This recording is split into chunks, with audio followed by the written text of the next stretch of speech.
Hello, today is September the 20th, I believe. I got a problem.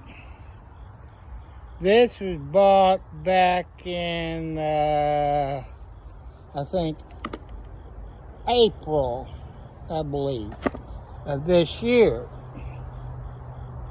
It won't start again.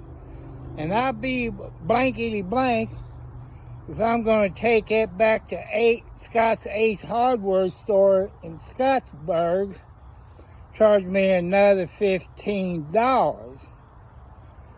So I sent into Stihl, it's a Stihl MS 182 Charlie, and I just can't afford it.